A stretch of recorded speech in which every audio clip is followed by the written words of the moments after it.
Morning, we're continuing to track ongoing immigration enforcement. This chaotic scene was captured yesterday by Mercado Media in Cedar Riverside. Yeah, you can see there are masked individuals there. They're wearing ice vests, pepper spraying the protesters. We believe this started at about 1 o'clock yesterday afternoon. It's on 6th Street off Cedar Avenue. And several people our news team spoke with say they saw agents going up and down the street asking people for IDs and proof of citizenship. One of the ICE employee jumped in the car and sprayed people in the eyes, and everybody was in the ground. And we have to put water in their eyes to wash the chemicals. And the chemicals were so strong. Some of them are really laid down on the snow. Community leaders tell us ICE detained a U.S. citizen, but he was later released after showing his passport.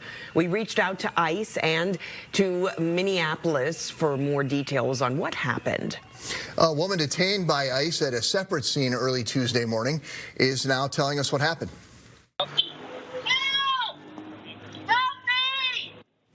So this is video from North 21st and Oliver Avenue in North Minneapolis, where you can see her there in handcuffs on the ground. Susan Tincher says she was there to observe ICE in the neighborhood and gather information when this happened.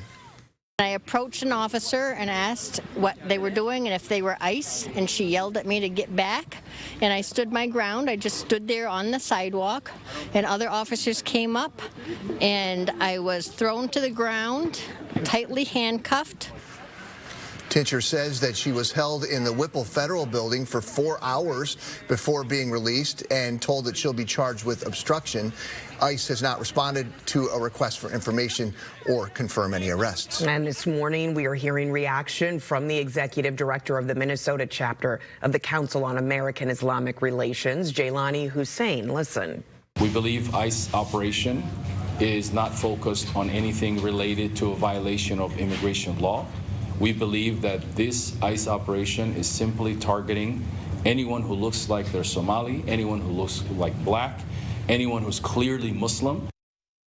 And community leaders announced some new initiatives. They include Somali Heritage Month, expanded safety and wellness programs, and new support for local families and businesses. CAIR-Minnesota saying the efforts for those programs aims to counter recent attacks and misinformation while inviting all residents to get involved. This